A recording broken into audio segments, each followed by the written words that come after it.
નમસ્કાર દોસ્તો, સુપરફાસ્ટ તાજા સમાચારમાં તમારું સ્વાગત છે। દેશ, દુનિયા અને ગુજરાતના તાજા, મોટા અને સૌથી મહત્વપૂર્ણ સમાચાર જાણીએ તે પહેલા તમે ચેનલમાં નવા હોય તો ચેનલને જરૂરથી સબસ્ક્રાઇબ કરીને વિડીયોને લાઇક કરી દેજો। સૌથી પહેલા દોસ્તો આપણે વાત કરીએ તો અંબાલાલ પટેલની મોટી આગાહી। તો પ્રખ્યાત હવામાન શાસ્ત્રી અંબાલાલ પટેલના મતે ગુજરાતમાં હજુ પણ 3 નવેમ્બર સુધી કમોસમી વરસાદની શક્યતા છે। તો જેમાં મધ્ય ગુજરાત, ઉત્તર ગુજરાત, દક્ષિણ સૌરાષ્ટ્ર તેમજ દક્ષિણ ગુજરાતના ભાગોમાં વરસાદ જોવા મળશે। તો તેમણે વિશેષમાં પણ આગાહી કરી છે કે 7 નવેમ્બરથી રાજ્યમાં ઠંડા પવનો ફૂંકાવાની શરૂઆત થશે અને ધીમે ધીમે ઠંડીમાં વધારો થશે। તો 18 નવેમ્બરથી બંગાળની ખાડીમાં વધારે ચક્રવાતની શક્યતાના પગલે નવેમ્બરના અંતમાં પણ હવામાનમાં મોટો પલટો પણ આવી શકે છે તેવી આગાહી કરી છે।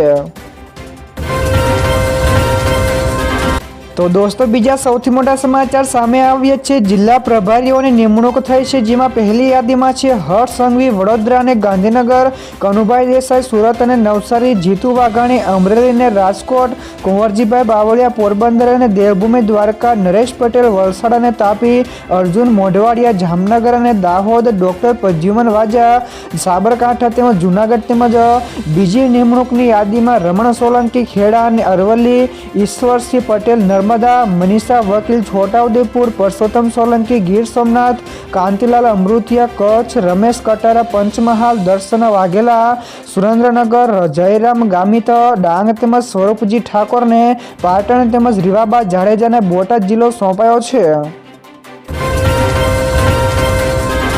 તો દોસ્તો ત્યાર પછી આગળ વધુ એક સૌથી મોટા સમાચાર મળ્યા છે રેશન કાર્ડના ધારકો માટે મોટી જાહેરાત। જ્યાં દોસ્તો નવેમ્બર 2025 માટે આગોતરા આયોજન હેઠળ 75 લાખથી વધારે કુટુંબોને 3.25 કરોડ જનસંખ્યાઓની આવશ્યક ચીજવસ્તુઓની ફાળવણી થઈ ગઈ છે। તો આ અંતર્ગત ઘઉં અને ચોખાનું વિનામૂલ્ય તથા તુવેર દાળ તેમજ ચણા અને ખાંડ તેમજ મીઠાનું પણ રાહત દરે વિતરણ થયું છે। તો જેના ચલણ અને નાણાકીય ભરપાઈ પૂર્ણ થઈ ગઈ છે, તો બાકીના વ્યાજબી ભાવોના દુકાનદારો માટે પ્રક્રિયા ચાલુ છે। તો એએવાય અને પીએચએચ એટલે કે એનએફએસએ લાભાર્થીઓ પણ વંચિત ન રહે તે માટે અનુરોધ પણ કરાયો છે। તો વિતરણ 1 નવેમ્બરથી શરૂ થશે। તો દોસ્તો બીજા સૌથી અગત્યના સમાચાર સામે આવ્યા છે। ખેડૂતો મુદ્દે કોંગ્રેસ શનિવારથી એટલે કે ગઈકાલથી મેદાને પડી છે। જી હા દોસ્તો, ગુજરાતમાં કમોસમી વરસાદથી ખેડૂતોને થયેલા નુકસાનનો વિરોધમાં કોંગ્રેસે રાજ્યવ્યાપી આંદોલન જાહેર કર્યું છે। તો જેમાં 1 નવેમ્બરથી 5 નવેમ્બર દરમિયાન તમામ તાલુકા મથકે મામલતદાર કચેરી સુધી પદયાત્રા અને ધરણા થશે। તો જ્યારે 6 નવેમ્બરે કલેક્ટર કચેરીનો પણ ઘેરાવ કરાશે। તો 6 થી 13 નવેમ્બર દરમિયાન સૌરાષ્ટ્રના 10 જિલ્લાઓ ખેડૂતો આક્રોશ યાત્રા યોજાશે। તો જે સોમનાથથી શરૂ થઈને દ્વારકામાં સમાપ્ત થશે। તો નેતાઓ ખેડૂતોની મુશ્કેલીઓ સાંભળીને આવેદનપત્ર પણ આપશે। ત્યાર પછી દોસ્તો આગળ વધુ એક સૌથી અગત્યના સમાચાર સામે આવ્યા છે। ગેસ સિલિન્ડરના ભાવમાં થયો ઘટાડો। જી હા દોસ્તો, ગઈકાલથી એટલે કે 1 નવેમ્બરથી ગેસ સિલિન્ડરના ભાવમાં ફેરફાર થયો છે, જેમાં 19 કિલો વજનના કોમર્શિયલ સિલિન્ડરના ભાવમાં ₹4.50 એટલે કે ₹4.5નો ઘટાડા સાથે દેશમાં હવે આશરે ₹1750ની આસપાસમાં મળી રહ્યો છે। તો બીજી તરફ ઘરેલું વપરાશ માટેનો 14.2 કિલોનો સિલિન્ડર જૂના જ દરે એટલે કે ₹868.50 ઉપર જ યથાવત રહ્યો છે। તો ગૃહિણીઓને હાલમાં કોઈ પણ પ્રકારની રાહત નથી મળી।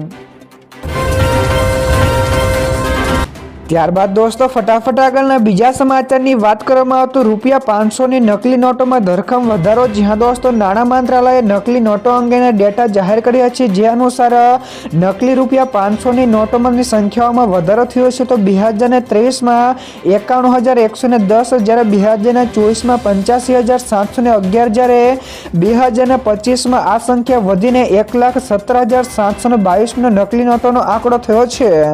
તો જ્યારે ₹2000 ની નોટોની ચલણમાં હતી ત્યારે નકલી નોટોની સંખ્યા સૌથી વધારે હતી। તો વર્ષ 2025માં પણ ₹2000ની 3508 નકલી નોટો મળી આવી છે। તો ₹2000ની નોટ બંધ થયા પછી નકલી ₹500ની નોટોમાં સંખ્યામાં ધરખમ વધારો થયો છે।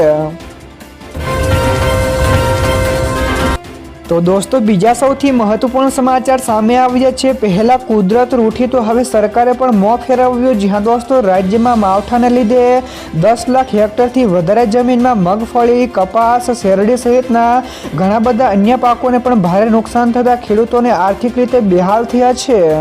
તો રાજ્ય કૃષિ વિભાગે 1 નવેમ્બરથી ટેકાના ભાવે મગફળી ખરીદવાની જાહેરાત કરેલી છતાં પણ છેલ્લી ઘડીએ વરસાદની સ્થિતિને ધ્યાનમાં રાખીને ખરીદી મોકૂફ રાખવાનો નિર્ણય લીધો છે। તો આ નિર્ણયથી 9.32 લાખથી વધારે નોંધણીઓ કરાવનાર ખેડૂતો ચિંતિત છે।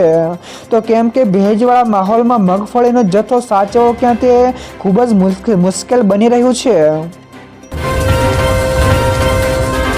તો દોસ્તો ત્યાર પછી આગળ વધુ એક સૌથી મહત્વપૂર્ણ સમાચાર મળ્યા છે। ગયા અઠવાડિયે સોનું ₹748 સસ્તું થયું જ્યારે ચાંદીમાં ઉછાળો જોવા મળ્યો। જી હા દોસ્તો, India Boolean and jewellers association એટલે કે IBJA અનુસાર આ સપ્તાહે એટલે કે ગયા સપ્તાહે સોનાના ભાવમાં ઘટાડો થયો છે જ્યારે સોનું પ્રતિ 10 ગ્રામે ₹748 સસ્તું થઈને ₹1,20,770 ઉપર પહોંચ્યું છે જ્યારે ચાંદીના ભાવમાં ₹2092નો વધારો જોવા મળ્યો છે અને તે ચાંદી ₹1,49,125 પ્રતિ કિલોના ભાવે વેચાઈ રહી છે।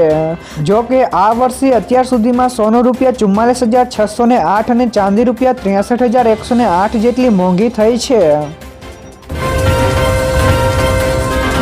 ત્યાર પછી દોસ્તો આ સિવાયના બીજા સમાચારની ઝડપથી વાત કરવામાં આવે તો વરસાદથી શાકભાજીની આવક ઘટી તો હવે ભાવમાં થશે વધારો। જી હા દોસ્તો, ગુજરાતમાં પડેલા કમોસમી વરસાદના કારણે મુખ્ય APMC માર્કેટમાં શાકભાજીની આવકમાં 60% જેટલો મોટો ઘટાડો નોંધાયો છે। તો જે ટમેટા, કોથમરી, મરચાં તેમજ કોબી સહિતના વિવિધ પાકોને ખેતરોમાં ભારે નુકસાન થતાં બજારોમાં તેની સીધી અસર દેખાઈ રહી છે। તો આવક ઓછી થવાથી હવે નજીકના દિવસોમાં શાકભાજીના ભાવમાં ધરખમ વધારો થવાની સંભાવના છે, જેનો બોજ પણ સામાન્ય ગ્રાહકો ઉપર પડશે।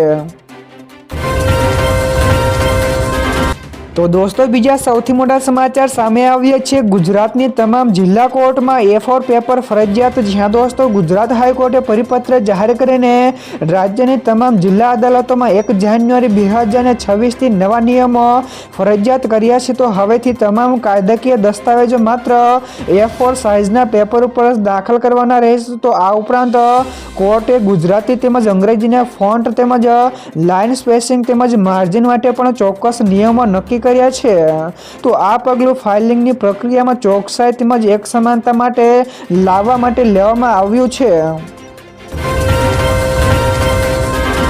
તો દોસ્તો ત્યાર પછી આગળ વધુ એક સૌથી મોટા સમાચાર મળ્યા છે। આધાર કાર્ડના અપડેટ માટેના નવા ચાર્જો લાગુ થયા છે। જી હા દોસ્તો, UIDAI બાળકોના આધાર કાર્ડમાં બાયોમેટ્રિક અપડેટ માટેની ₹125 ફીને 1 વર્ષ માટે માફ કરી છે। તો હવેથી બાળકો માટે આ સેવા મફતમાં મળશે। તો પુખ્ત વયના લોકો માટે નામ, સરનામું, જન્મ તારીખ અથવા તો મોબાઈલ નંબર બદલવા માટે ₹75 ફી લેવામાં આવશે, જ્યારે ફિંગરપ્રિન્ટ અથવા તો આઈરિસ અપડેટ એટલે કે બાયોમેટ્રિક માટે ₹125ની ફી લાગશે।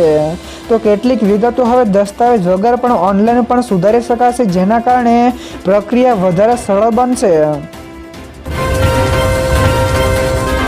તો દોસ્તો બીજા સૌથી અગત્યના સમાચાર સામે આવ્યા છે। બેંક ખાતા ધારકો માટે આવ્યા મહત્વપૂર્ણ સમાચાર। જી હા દોસ્તો, ભારત સરકારે બેંક ખાતા ધારકો માટે એક મહત્વપૂર્ણ સુવિધા જાહેર કરી છે। તો હવેથી તમે તમારા બેંક ખાતામાં એકને બદલે 4 લોકોને નોમિની તરીકે નામ નિર્દેશિત કરી શકો છો।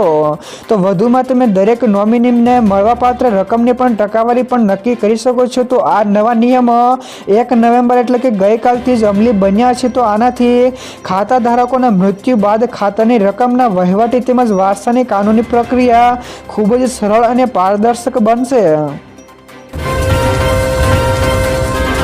ત્યાર પછી દોસ્તો આગળ વધુ એક સૌથી અગત્યના સમાચાર મળ્યા છે। 17,000થી વધારે દુકાનદારો હડતાલ ઉપર। જી હા દોસ્તો, ગઈકાલે ગુજરાતના 17,000થી પણ વધારે સસ્તા અનાજોના દુકાનદારો અનિશ્ચિત મુદતની હડતાલ ઉપર ઉતર્યા છે, જેના કારણે રાજ્યભરમાં અનાજ વિતરણ બંધ રહેશે। તો all Gujarat fair price shop એસોસિએશનની મુખ્ય માંગણીઓ છે કે કમિશનમાં વધારો થાય, ટેકનિકલ સમસ્યાઓનો કાયમી ઉકેલ આવે તેમજ જથ્થામાં પડતી ઘટ પણ દૂર કરવી। તો આ સિવાય સર્વર ડાઉન થવા અને તેમજ વૃદ્ધોના ફિંગરપ્રિન્ટ ન આવવાની મુશ્કેલીઓ પણ પડે છે તેવું પણ જણાવ્યું છે। ત્યારબાદ દોસ્તો ફટાફટ આગળના બીજા સમાચારની વાત કરવામાં આવે તો મુંબઈ એરપોર્ટ ઉપરથી ₹47 કરોડનું કોકેન જપ્ત થયું. જ્યાં દોસ્તો ડાયરેક્ટોરેટ ઓફ રેવન્યુ ઇન્ટેલિજન્સ એટલે કે DRIએ મુંબઈ ઇન્ટરનેશનલ એરપોર્ટ ઉપર મોટી કાર્યવાહી કરીને કોફી પેકેટમાં છુપાવેલા 4.7 કિલોગ્રામ કોકેન જપ્ત કર્યું છે. તો જપ્ત કરાયેલા ડ્રગ્સની બજાર કિંમત અંદાજે ₹47 કરોડથી પણ વધારે આંકવામાં આવી રહી છે. તો આ ઓપરેશનમાં ડ્રગ્સની દાણચોરી કરવામાં મદદ કરનાર 2 મુસાફરો સહિત કુલ 5 લોકોની ધરપકડ કરવામાં આવી છે. તો તમામ વિરુદ્ધ કેસ પણ નોંધવામાં આવ્યો છે.